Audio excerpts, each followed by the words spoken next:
I'm sure you may or may not have realised, but over to the next slide. I'm your host and I'm Tara. So my name's Tara Jones. Hello to you all. And I'm a deputy, a curriculum lead, and I quite often introduce myself these days as a bit of a cog. So I would say I'm a cog between businesses and schools, or industry in the classroom, supporting schools with EdTech, just to absolutely make sure that schools are getting the best deal and enhancing provision. And we, like I say, we want this to be a dynamic event, and I am very lucky to be joined by Andrew Collins. Andy, do you want to just say a quick hello? Hi, everyone. As Tara said, my name's Andy. I work for Shining Collegiate Academy Trust, and I'm the Deputy Primary Education Lead, working across all the primary schools in our trust with a focus on curriculum. And he's absolutely a trusted expert. So again, Andy could handle us derailing any sort of agenda that we have to ask questions. But we have intentionally set some time at the end for Q&A.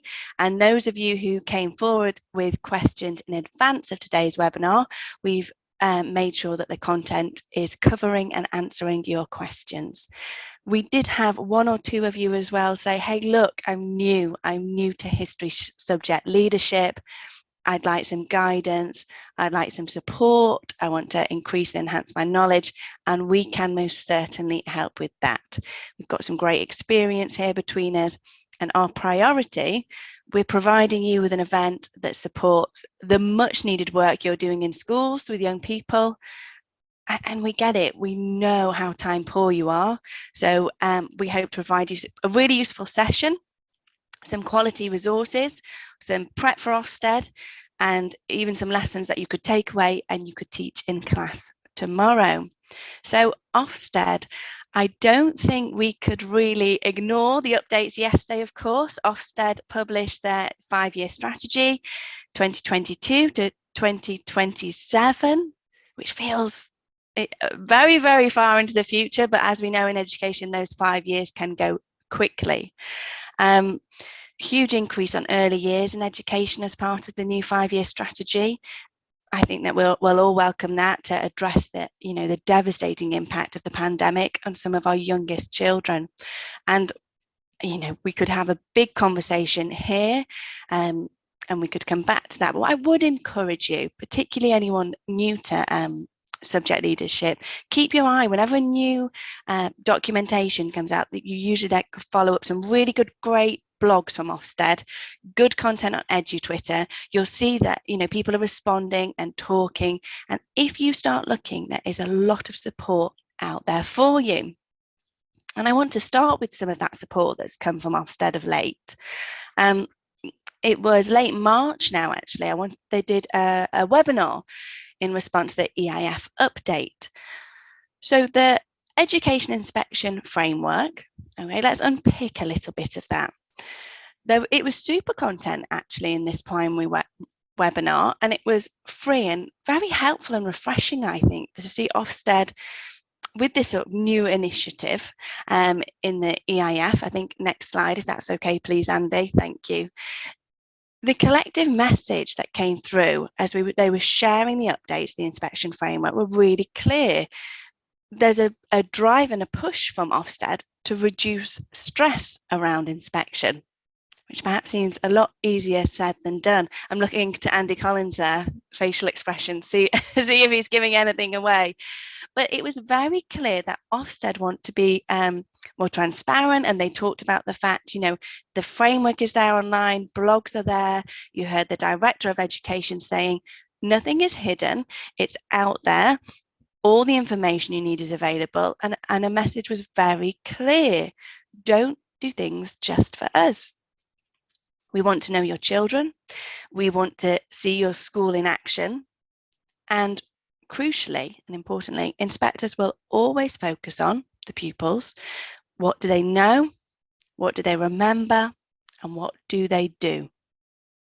And those sorts of headlines were echoed with my colleague, Matt Wynne. Matt Wynne is a principal at Holyhead Primary Academy, which is part of Andy Collins's trust. And he joined us on our last eduu.schoool event. And he spoke in great detail about the whole process And you can hear about that full experience through our podcast. So we're about to really focus in on history, but if we're looking at Ofsted and being prepared for the inspection, we must understand that bigger picture. And if you did want to hear Matt Wynne talking really eloquently and clearly, it was a great guide for those that joined our last panel event, what to expect in a whole school inspection. Andy's just dropped a link actually to that podcast in our chat. But let's have a think more specifically. You've got the whole process, but as history leads, we're going to want to dig down, as soon as I said that, dig down, or should I say deep dive into our subject and into history. And the webinar I previously mentioned that with regard to the EIF updates, Jill Jones, who's the Ofsted's Early Education Deputy Director, she really focused on the language around deep dive and the words representing the methodology and the methodology used to get to the heart of the effectiveness of the school curriculum. So the image that you can see there, collecting, connecting and evaluating evidence, that's looking at the process. So we know that we'll start with this contact to the school. So your head teacher, we will all say the call, is it the call every time the phone, but it starts with the call. And a conversation with leaders. And this is called the top level view of the curriculum, where leaders will talk about all learners. And it's really key to note here that inspectors, they don't have a preferred curriculum method. So Jill was referring to this as an educationally focused conversation, and that's the day before the inspections begin. But it is through this top level view that a decision is made, re the subject for the deep dive. So it's through this conversation that that decision is made. And this seems like quite an odd thing for Jill Jones to have said, but she said a deep dive is not a subject inspection. Okay, a deep dive is rather a way to get to the heart of the quality of education. So it's through that selection of subjects, you're looking to identify the common strength and to evidence that that first conversation with the head, you know, the school intent, the what you do well, they want to see that in your subject. So really that deep dive is to see what is happening in your subject in line with the conversation that was shared with the head. What is common across your subject being history and other subjects? What is the difference? It's about the start and the end points and your intentions. What do you intend your children to learn? And that's, I'm going to come to you, Andy, because you've very recently been through this. You've had that experience of, okay, you know, Matt being the principal in this situation, he's had that phone call, history's been identified, we've got that education focused conversation. Where are we going to see it in history? What does it look like? Talk to us about your deep dive experience. Yeah, great. So I think all the things that you've had to say are absolutely the experience that we had at Holyhead. So in the Holyhead inspection, we had two inspectors, a HMI and another inspector with her. And what was key initially was, so I'm a central member of staff. I work for the trust. I work across all of the schools. But Ofsted were good enough. They didn't have to, but they were good enough to let me go into the curriculum conversation at Holyhead specifically for the history deep dive, and they also did another deep dive in music. The history conversation, I think it's, as much as they're saying that they're not subject inspections, and they're not subject inspections, but they are going to look at everything related to your subject, because how else are they going to get to the heart of what the quality of education in your school is? And it's exactly that, Andy. It's not a subject inspection, it's a deep dive, but we're looking at a subject inspection. It was semantics, really. Yeah, and I think the thing that So previously at Holyhead, we'd been one of the schools that trialled the new inspection framework before it came out. So we had a little bit of experience of sort of knowing where they were going to be, and what the level of conversation was going to be around. But still going into that history deep dive, I think it still took me by surprise just how different inspections under the new framework are around the foundation curriculum subjects versus where they were under the previous framework, where English and maths and data were so heavily important. Actually, the conversation around history was they wanted to look deeply and consider deeply our level of thought behind the curriculum for history and why it is the way that it is. And so I thought that what I might do is share a couple of the questions that were asked really quite early in the conversation around our history curriculum as part of that deep dive. So sitting with the inspector, who was a history specialist as it goes, but perfectly lovely, but really knew her stuff when it came to history and particularly primary history. The first question that was put out was how, or something along the lines of, I'm sort of paraphrasing the question, but how and why did you select and sequence the content of your curriculum? And so that led into, I mean, we've got what we think is a really good curriculum in the thematic curriculum that we've put together. But yeah, and Andy, sorry to interrupt, I probably haven't told our guests here today quite clearly, the school at Holyhead uses eduu.school. So, yes. And we're going to talk about that in more detail, but just in case that wasn't clear to everyone, the trust Andy is the Deputy Director of eduu.school users. So we're talking about the eduu.school curriculum and history through eduu.school. Yeah, absolutely. And so that idea of being able to talk about why we've selected the things that we've decided to teach, the content and the context of which the history that we've decided to teach, and also how and why we've made the decisions to teach that content in the order, in the way in which that we do it. I think we were able to have that conversation and answer what was, quite a it seems like a simple question to answer. Why are you teaching the Romans and why are you teaching it there? But actually, the power in being able to answer around one specific thing is okay. But actually, when we can have a conversation about, well, actually, this is the reason that we teach our curriculum in the way that we do, and this is the reason why we've picked the things that we've decided to teach, and talk about the connections and the interrelationships between different periods of history and how that affected our sequencing was really key. And that's what the thematic curriculum that eduu.school's providing allows us to do. So things like history being our themes are taught in a chronological order. It seems that just feels like common sense. But actually making sure that those themes not just taught in chronological order, but are taught at points where it allows children to start to make connections for themselves. So, for example, I've said the Romans already, and I know later on we're going to come on to talk about that in more detail. The Romans, we teach the Romans in year 4. Not long after the Romans, we teach our theme, the savage settlers. Both of those themes are taught in year 4 because of how closely they connect in the relationship to British history.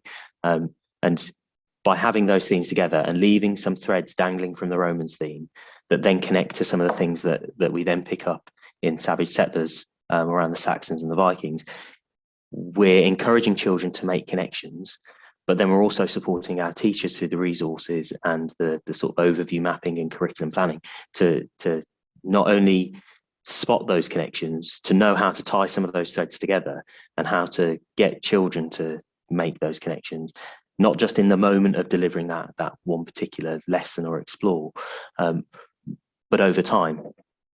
So that sequencing and content and how and why you picked, knowing your curriculum and being able to articulate where those threads are and how those things connect and why you've chosen to put things where they are is really important. The next question, and I think this question highlights just how interested they are in the quality of what you're doing in the foundation curriculum, was how to ensure that broad historical concepts are taught and remembered by pupils.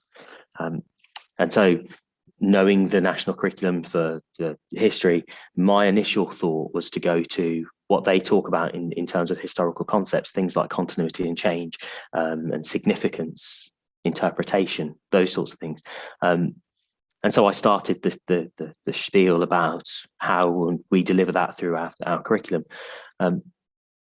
And she stopped me, and that took me by surprise. And the HMI said, actually, I get that. I can see that through the resources that you provided, through the curriculum overview mapping. What I now want to know is, how do you teach the stuff above that? The much broader historical concepts, things like empire and power and authority, and even things like entertainment and the life of a child, education. How do you teach those things over time? Which again is something that we're able to have that conversation with them about, because that conceptual mapping of things like authority or power, we know through our themes how we've built those threads through. So there's that journey that sort of spirals around almost, I suppose, where in year one we're talking about authority, or year two, key stage one, where we're talking about the Victorian schooling, for example, and we're talking about the authority of a teacher, through to some of the things that we're doing later on, where we're talking in year three, where we're looking at Zeus and ancient Egyptians, and we're talking about so almost the authority in lots of different ways, including touching on things like the power of religion. And then that power of religion thread is then picked up again when we're looking at Romans, again in Savage Settlers. And so there's lots of these conceptual connections between our themes that we're hoping children will pick up on as they're going through. We want them to start to make these connections independently.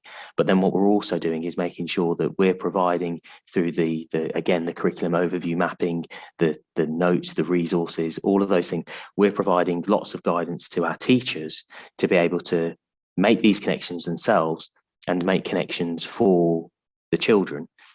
And then through practice of sort of knowledge recall and retrieval, things like, what did you do last term? What did you do last week? What did you do last month? What did you do last year? And expecting children through sort of the low stakes quizzes to be able to recall those facts that they've learned, but also make connections between the things that they've learned in different themes, and those conceptual connections is really powerful. Well, sorry, I was just going to come in and jump in on that. The word that we've heard over and over, you're talking about the connections, and when we had Matt on our last event, who's the principal of the school, he used a phrase, next door learning, and the children being able to talk about, what was coming next or what they had done. And it's certainly the threads, the links, the connections, which I think we all know and we feel quite confident about how important that is. But it's the depth of those connections that I'm picking up on. You really got drilled down. The so what, why have you made that choice? Let's look at that.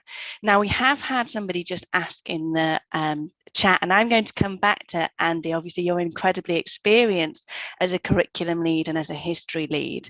And I will come back to that point as why I've said that. But just to answer Rebecca's question, that expectation on you being able to answer that, do you think that's expected for all staff across the school?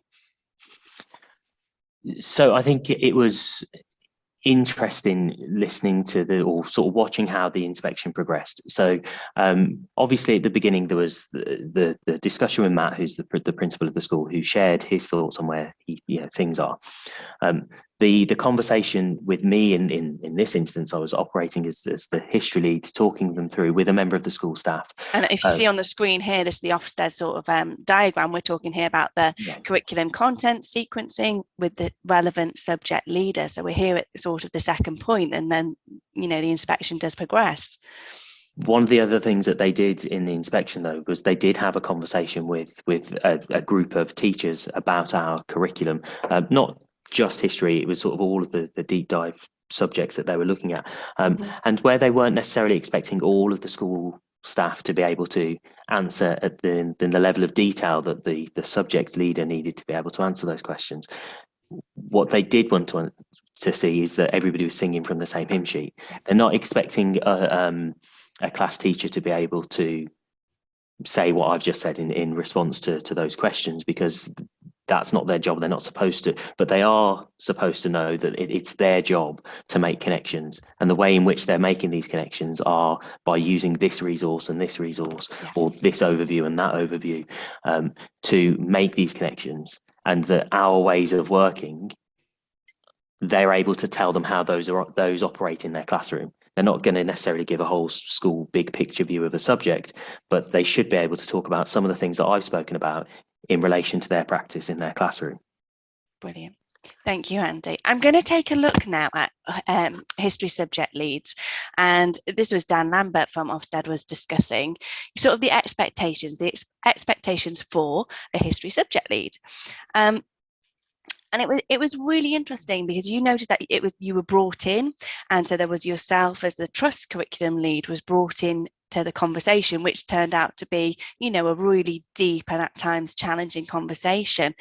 And this was actually stressed, and I've not heard this before. I know you said there, Andy, you weren't sure that they would give you permission. Ofsted are looking for who is the best person or people. And I really want to reassure you, I spent a lot of my very early career in a small rural primary school.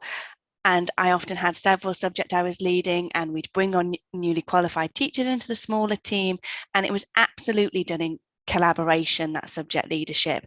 So it's okay and encouraged, bring in a senior leader with you to those conversations. If you are new to history leadership, absolutely, Ofsted were clear on that. It's about who's the best person or people to speak to in this deep dive. So just that little bit of reassurance there. But some of the language, and that actually, there's a quote there that I really like that Dan said when he said, look outside of your school gates and that will bear enormous fruit. You know, and you talk about the trust curriculum, working with other schools, working with trusts, looking to, you know, eduu.schoool, online curriculum, that is encouraged by Ofsted. They are saying, use scheme of works, make sure they're right for your school. You've got to know it, understand it, live and breathe it, but use subject specialists. And actually, Ofsted does not expect a school to design a curriculum all by themselves. Again, like I said, he was saying, look outside of your school gates. Your curriculum has got to be ambitious and coherent.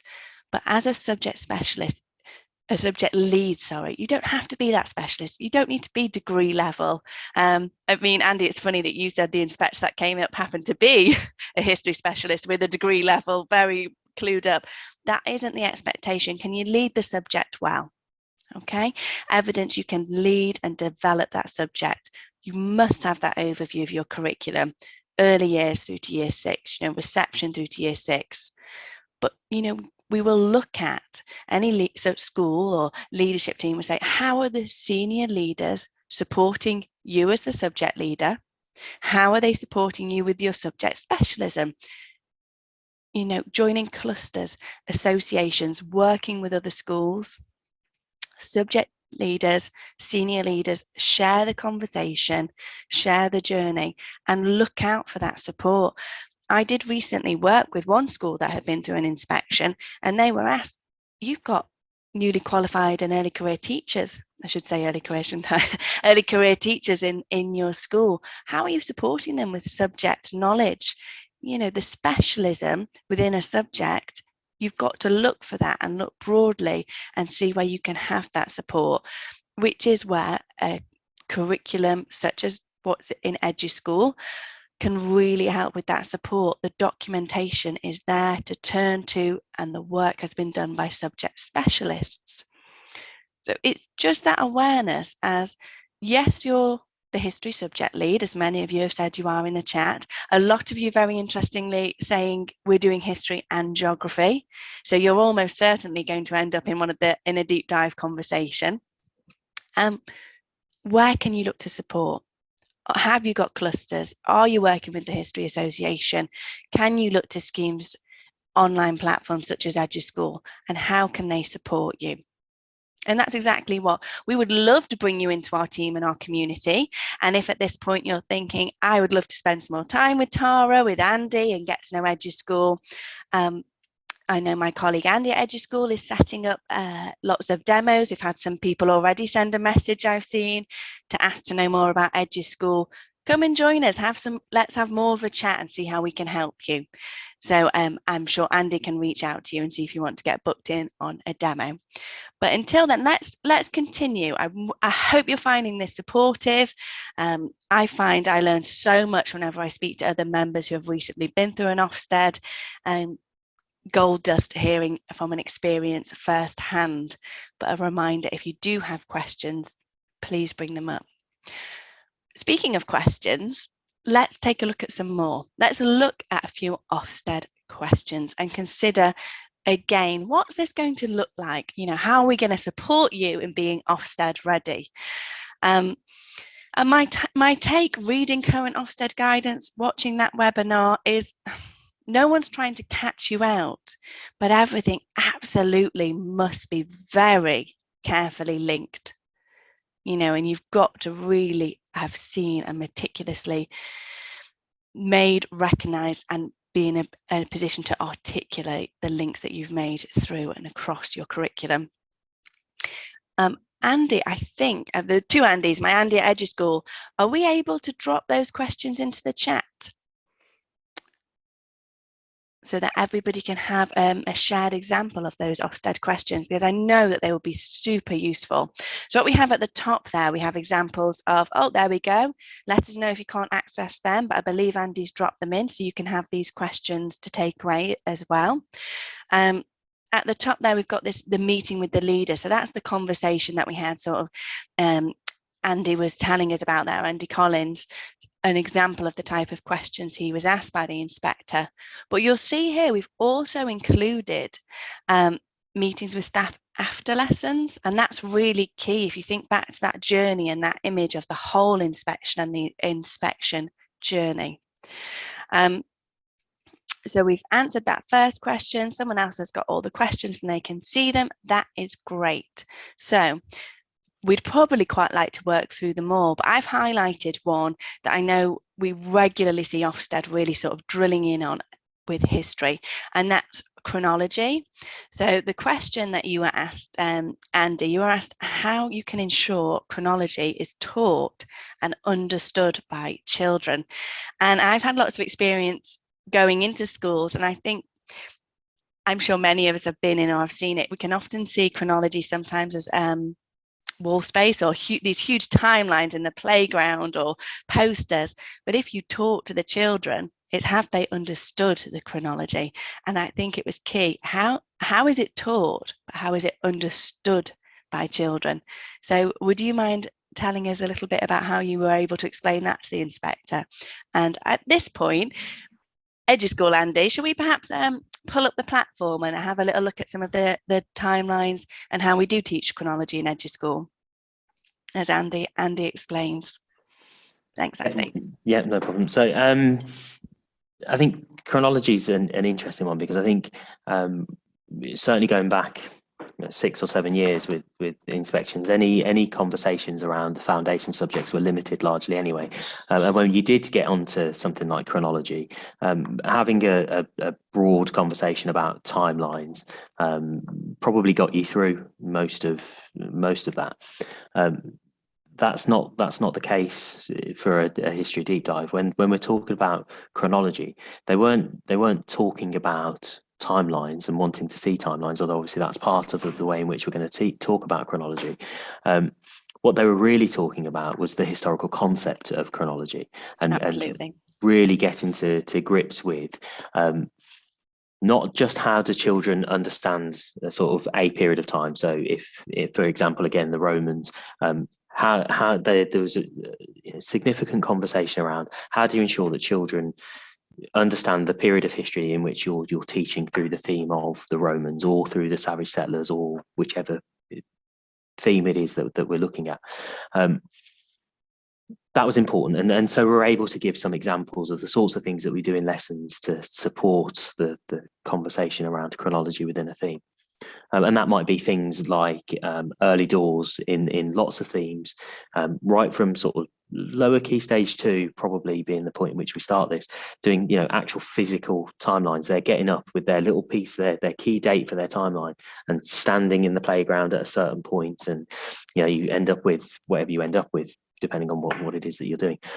But actually, some of the things that prehistoric planet, you'd probably need to get all the schools, all the playgrounds in your locality, and you still wouldn't have quite enough. And that's such a misconception that's often taught, isn't it? and that's exactly it. So a theme like the Romans is great because you're talking of a period of a couple of thousand years. We're not talking massive amounts of time in the grand scheme of things.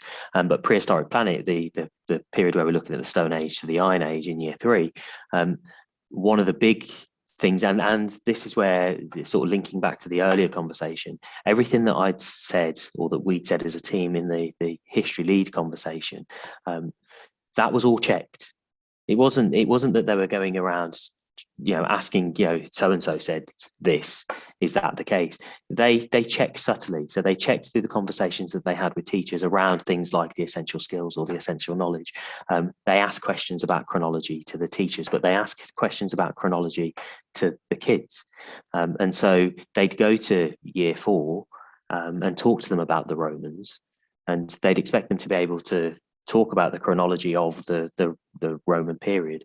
But then they'd also expect them to be able to make connections between the Romans and things that they'd learned previously. So in year 3, those children studied the ancient Greeks in the theme Zeus.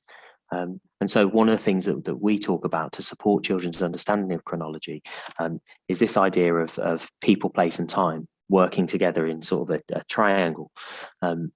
And asking children things like, so one, getting to understand who the key people were in this period of history, where how this period of history, what it looked like in all different places around the world. So when we're talking about the ancient Greek period, what was going on in another part of the world? When we're talking about the Roman Empire and certainly Roman Britain, what was going on in other parts of the world, and sort of having that idea of place is important. But then our level of questioning to kids, particularly to develop their sort of awareness of chronology and their chronological narrative, is how does the time affect the people? How do the people affect the place? How does the place affect the people? How does the time affect the place? And when you can start... You know what, Andy? I feel like you should say that again, because the first time I heard you say that, you said it quickly and it makes perfect sense to you, but I think this is such a nugget, so I'm going to make you, because it's so key. And the first time I saw this in eduu.schoool, I just felt, oh, I wish I could show this to every school, because it so helps with the articulation around chronology and those misconceptions that it's just a timeline. So it's that the 3 together. Yeah. So can I get you to say that again? And honestly, everyone, you should be on the edge of your seats waiting for this. Yeah, so it's that triangulation of people, place and time. How are the people affecting the place? How is the place affecting the people? How's the time affecting the people? How are the people affecting the time? And the same for place and time. I think when you can start to ask children that level of questioning within a theme. So again, I'm going to pick the Romans. That's powerful, and it gets the depth of historical thought. And the History National Curriculum talks about critical thinking. That gets you a certain amount of the way towards that sort of aim. But then when children can start to talk about these things across themes and make those connections again that we were talking about before, so we encourage our teachers to ask children questions like, could Alexander the Great have ever met a Roman emperor? And so they're looking at these 2 periods of history that they've studied, one in year 3, one in year 4, and they're comparing timelines such as this one, and key people, and they're putting them, they're almost overlaying them. And when you can get children that respond to that sort of question with, no, that's not possible, because Alexander the Great had died before the Roman Empire started, but Alexander the Great very probably did meet a Roman king from the Roman kingdom that came before the Roman Empire, and start to have that level of conversation. That's when you start to see that chronology they're starting to understand that chronology. And then coming back to that prehistoric planet example, that's a massive period of history that we're talking about, huge period of history.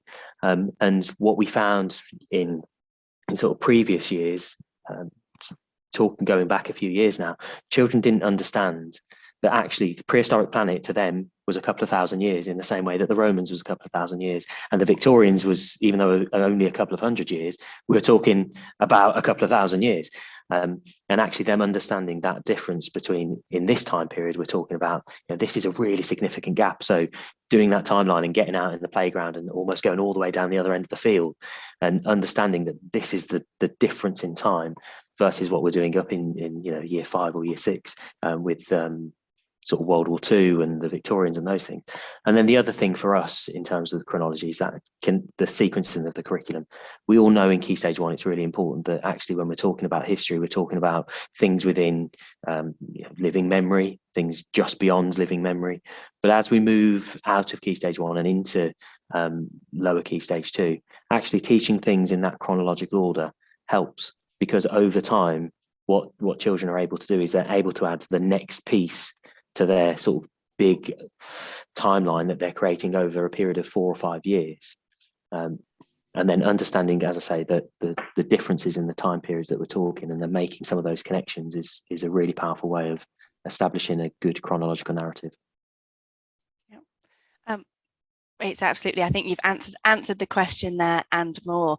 All I want to do at this moment, if that's okay, is, so yeah, we were saying it's taught and it's understood by the children, and that's the level of understanding by the children comes from, I think, a huge part, the teaching and the way it's taught, the way the curriculum's been planned, but also the resourcing. So if I can just, I know Andy was showing you some of the resources we were talking there. I actually want to just look at people, place and time in a little bit of detail, just for a few moments. So if we were to go into Romans, is that fine? Yep, let's go into Romans. And I'm just going to explain, because we know the eduu.schoool curriculum, Andy, so we go through this quite quickly. But looking at the time on the clock, I'll do both together. This is a theme. So this is an eduu.schoool theme, and this is the Romans, which is in Key Stage 2. So if Andy, if I can just look at the whole theme, we follow the 3 E's. We've got excite, explore and excel. So any theme starts with a really engaging, we're going to get our children enthusiastic, excited and hooked into the learning. I think we all do that naturally, usually in the classroom. And the explore here within any theme, we may typically call those our lessons. So you can see that they are here, and it's visually really lovely eduu.schoool. So we've got all the lessons, and in any one lesson, let's pick lesson 1 there, Andy, and we'll look at chronology. I want to show you the depth of resourcing in any one lesson. So this is just one lesson, and you will have teacher notes. Now, the importance of teacher notes, if we think back to our subject lead and what Offstead had said, with regard to subject specialism, you actually have really good detailed teacher's notes teaching about the time, the period in history. There we go, the Roman period in history. That subject knowledge, when Ofsted is saying, how are you helping early career teachers? What about people delivering a history lesson, a lesson on Romans who don't have that much knowledge? Here we have it, we've got the detailed teacher notes. So for any one lesson, we're straight away, we've got that subject specialism through the teacher notes, we've got detailed resources, we'll have a lesson plan and activities for the children. So this is the Romans theme, we've got teacher notes, PowerPoint, activities, they are all there. So I'll slowly slip back out. We had the excite, introduce the children to the theme, the explore, we're working through the lessons, and the excel being the assessment. And we simply don't have the time today with you all to go through the excel. Again, I really encourage you to book in with Andy through the link, because he can show you how the assessment works, because Andy Collins, that's another huge part of eduu.schoool. We're constantly checking in with our children, challenging their learning, see where they are. But back to this lovely triangulation to articulate chronology and thinking about people, time and place. We worked with authors and fantastic illustrators from What on Earth books, and for example the people. So if you think about your children in your classroom and you're introducing them to the people in this theme, we have these gorgeous information posters. Okay, and you can see that there are QR codes. Your children can scan, they can click that, they can access, they can take their learning further, they could do so independently. And when we're talking about how are we ensuring that our children remember and can articulate what they are being taught, we're giving them opportunities to really go wide, that depth of learning through exploring the people, the place, what's going on, and the time. So for every theme, so again, this is the Romans, we've got the place. So again, lovely illustrations, lots of information here. What's going on? Okay, places around the world at the rise and the fall of the Romans. Fantastic resource. And then I think you saw earlier, we also had the timeline. Got it there. We can explore this. And I liked, Andy, you referenced, you know, we see these in every single theme in eduu.school. We always see the timeline. And geographers, if you went into a geography theme, you'd still be seeing the timeline. Okay, you'd still be seeing, well, what's going on, what's relevant, how does this link to people, place, and time, every theme in eduu.school. Sorry, I just wanted to talk through some of the resources that were going on there in the background. But whilst I've been chatting, we have had a question come in from Rebecca, and she said, infant school, would it then be okay not to do? Yeah, so I think that's a great question. Can you see that question in the chat as well there, Andy? We're talking about Key Stage 1. So Key Stage 1, it's I think it's much vaguer in the national curriculum with regard to what can be taught and how it is taught. And certainly we want to look to our locality.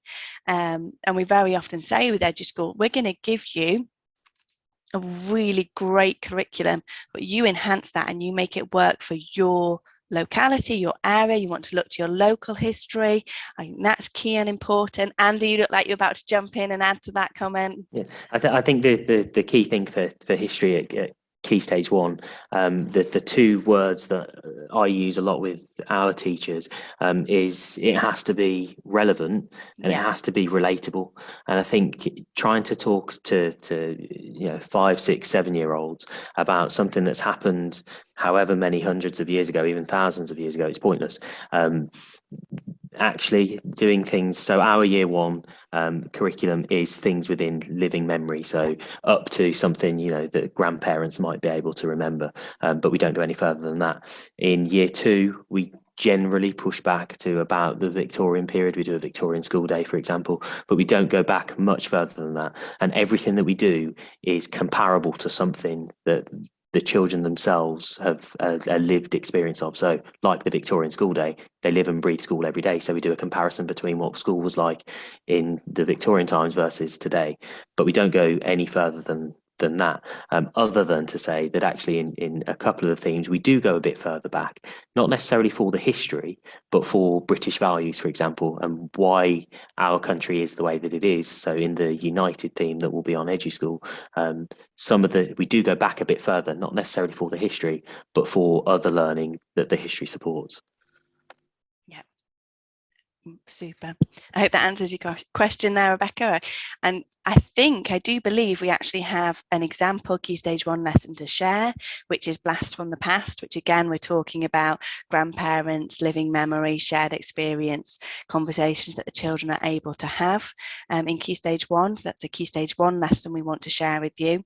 And also we have previously talked about and certainly had a little flash of Zeus and lower Key Stage 2. We also have a Zeus lesson to share with you. So I think, Andy's there, he's shared that in the chat already. So you should have access there to an example lesson in Key Stage 1, which is year 1, and lower Key Stage 2 there, year 3 Zeus. I am looking now and seeing that it's nearly 4:45. We were obviously having fun, Andy, because that went very quickly. And I had intended to show you more of the eduu.school content, but I do think, especially given the interest, we had so many sign-ups for today's webinar. Again, the best way to make this work for your school, back to that point about Key Stage 1, use your locality, local history, making sure it's relevant, for the children. The best thing we could do, or someone in the eduu.school team could do, is talk about how you can make it work for your setting, your locality, your environment, and how the curriculum works for you. But our goal today, and certainly what we set out to do, was to support you as history subject leads, help you get ready, help you have some confidence moving forward and preparing for Ofsted inspections, even if their message is, don't do it for them. We do want to make sure that you're feeling ready and supported. So a few things there that we've been able to offer you to support. We've shared some Offstead questions. Would love to invite you to chat more, to be part of our community. The best way to do that is to use, oh, there we go, to use the calendar here. You can link in for a chat with myself or Andy. We can take a look at your history curriculum and see how we can support you. So we've got the link to the podcast as well. Well remembered there, Andy. That was with Matt Wynne, who was the principal at Holyhead, and he gave more insight into the inspection. And we have some lessons there. So if there are any other questions that anybody does have, please do drop them into the chat. Apart from that, we've overran by just 1 minute, but I do really feel that I had a good look through the questions that came in advance, and that we've been able to answer them. Thanks so much to Francesca, who's just said it was really useful. Do let us know how else we can support you as you're getting ready as history subject leads for Ofsted. I think given the success of this webinar, we'll look to do a few more for some other subjects too. But thank you very much to everyone who has joined us. And I do believe a poll should be popping up. Be most grateful if you can take a moment to fill that out for me. Big thank you to Andrew Collins, to Andy, to Andy C, who joined us. Your expertise was so valued and great to hear firsthand that experience. Yeah, you're getting a few rounds of applause there. Well done, Andy. And also in the background, we had Andy eduu.school. So there were two Andys, I'm very lucky, who was supporting in the chat. Thanks so much. There we go. So hopefully you can all see your poll popping up now, and I will be super grateful if you can take the moment to answer that. It really helps us as we then know how to better support you guys.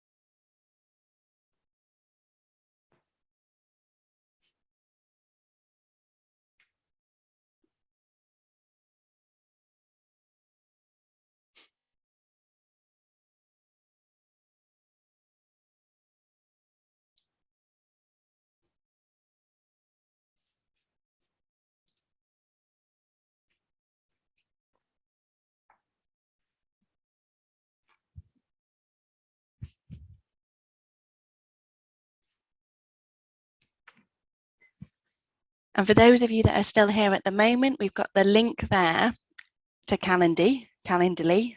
No one ever knows how to say that one, I don't think. But at any point, you can take a look at the availability for Andy or myself, and we'd be very happy to continue conversations. It's difficult to always ask the personal school questions when you're on a bigger call. We'd love to hear from you and speak to you and see how else we can offer some support. Thank you, Nikki's mentioned in the chat. Thank you. And Claire, really appreciate your time, especially after a busy school day.